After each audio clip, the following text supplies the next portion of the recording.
Welcome back to Joke Lore, chat. Do you remember a time when streaming wasn't cringe? When pioneers like Justin Kan founded Justin.tv, which would later become Twitch, they introduced us to an exciting new world. Suddenly, people could play games and share their lives online for the world to see. And streaming is now a multi-billion-dollar industry. But somewhere along the way, things went terribly wrong. From streamers lying or saying some out-of-pocket stuff to straight-up scamming their fans, mistreating their pets, harassing strangers in foreign countries, literally gambling their lives away on stream, and so much more. This is the imminent downfall of streaming.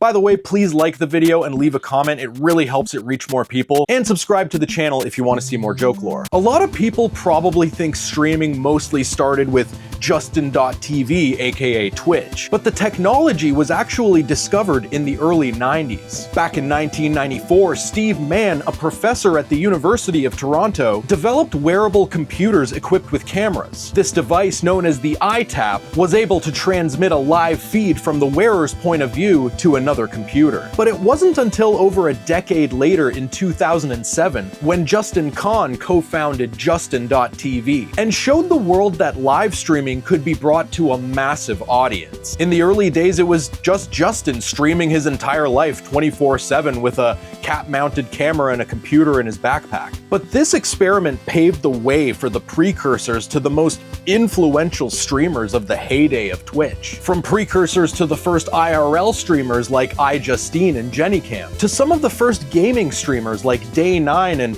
other prominent StarCraft players like TLO and Husky, to the first ever combat streamers like Joe in Iraq, who would live stream his experience as an active soldier in the Middle East. These were all precursors to the popular streamers we know today. And in a few short years, Justin.tv would pivot their gaming arm into a spin-off company, which they decided to call Twitch. And for a short while, things were good. Early Twitch streamers like Total Biscuit, rest in peace, who also created and hosted the StarCraft tournament series Shoutcraft, ushered in a golden age for game streaming and esports. This opened the doors for everything from World of Warcraft to League of Legends. And for a good 5 years or so, gaming and esports absolutely dominated the streaming space. But it turns out that those seeds planted by the precursors to IRL streaming that I mentioned before weren't quite dead, but dormant, and waiting for the right time and the right bandwidth allowance to re-emerge as what we now call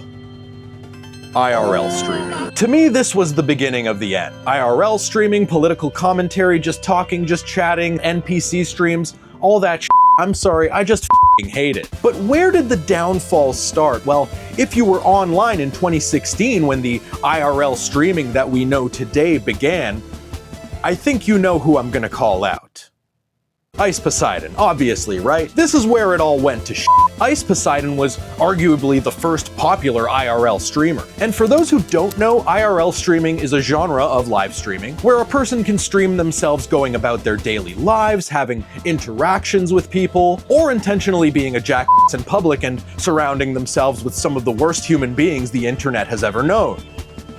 Your choice. And so Ice gained millions of viewers from his unhinged streams, often letting his audience dictate what he does, which of course resulted in frequent confrontations and interruptions. This included Ice and his orbiters getting repeatedly harassed and attacked on stream, Ice getting dumped and repeatedly, along with some of his streams causing real public disturbances. All the way up to Ice having to actually disembark a plane that was about to take off because one of his viewers called in to the airport. And I would be remiss if I didn't mention that while Ice was gaining popularity, this was around the same time Only Use Me Blade was getting started. And if you don't know Only Use Me Blade, oh boy, you're in for a treat. His story is still ongoing. But my point is that these guys were basically the harbingers of the end times for streaming. And since then, there have been several other major categories of intellectual landfill to take a look at today. For example, we have the gambling streamers like Trainwrecks TV, who gained popularity through drama and commentary, before pivoting to his equally, if not more popular,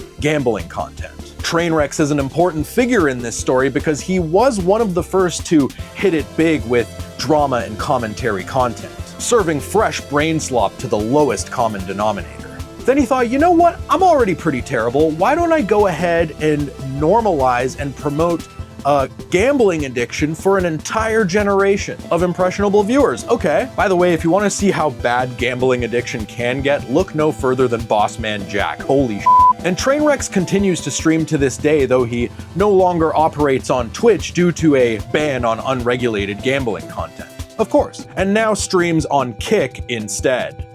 Speaking of which, the Kick era is, dear God, you'll see. Next up, we've got the political streamers. This is where you get your Hassans, your Destinys, your Bad Bunnies, your Candace Owenses, and what have you. And I find all these types of streamers and podcasters in particular pretty cringe. And they all have massive audiences and are role models to like lots of young people, so that just makes it worse. You could possibly say the same thing for all of the streamers in this video, I don't know. First, we have Hassan, a millionaire who likes to dress up in designer outfits and speak for the working class socialist. If you've been online for a minute, you're probably familiar with at least one of his controversies. More recently, he caught some heat for, let's just say, overdoing it with the doggy shock collar, and he's also been known to say some crazy shit like America deserved 9/11. Then we have Destiny, who is a whole other piece of work. In addition to allegedly sending inappropriate messages to minors and RP allegations, Destiny was no stranger to out-of-pocket statements either. In fact, he openly downplayed the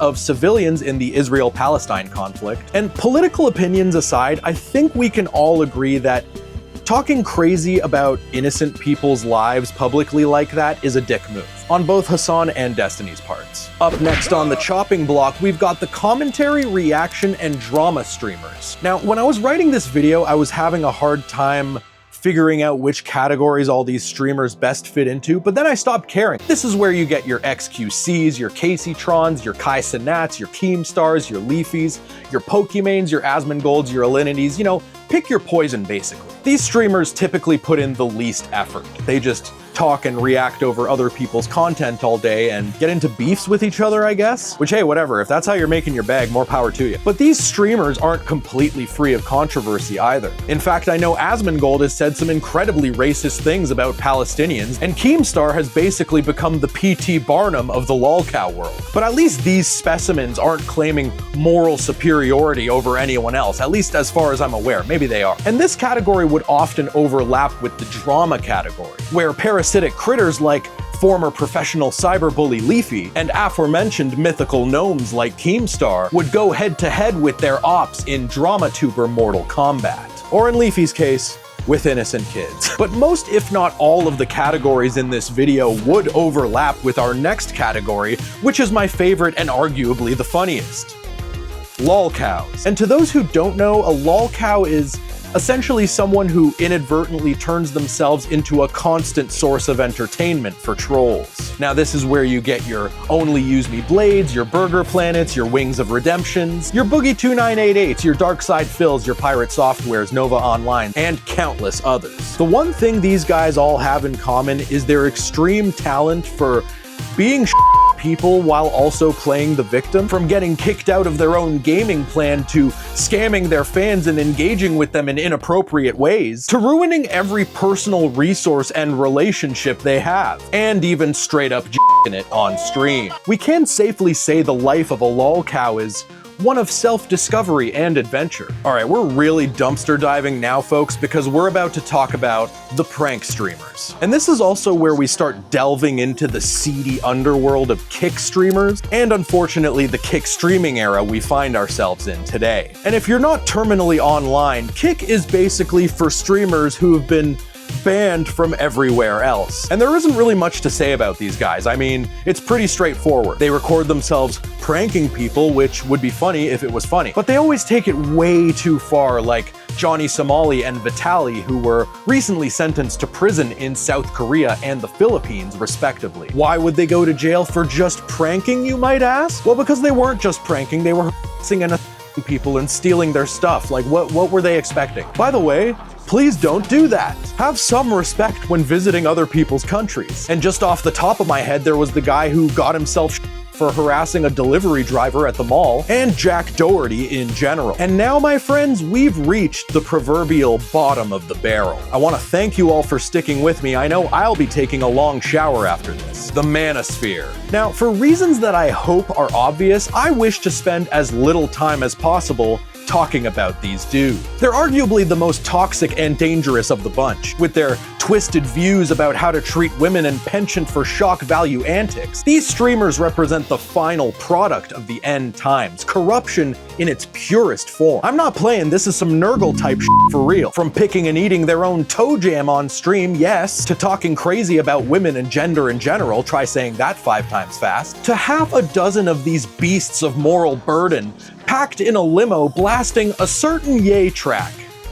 Yes, that one. And of course, you can't forget ODing on GHB while streaming IRL. These vomit peddlers have been making millions of dollars, scamming their young impressionable fans and selling their fake rental lifestyles. Please don't listen to any of these charlatans, they're all terrible. I think one main takeaway that we can all agree on is that something has gone terribly wrong with streaming, and has been for a long time. Because right now, it just seems to be attracting the worst people and the worst behavior. So stay safe out there and protect your mind from toxic people. And you've reached the end of the video. I want to thank you all for watching and give a major shout out to my subscribers. Once again, I appreciate you all to the moon. Please like the video and leave a comment. It really helps it reach more people. And subscribe to the channel if you want to see more joke lore. Shower time.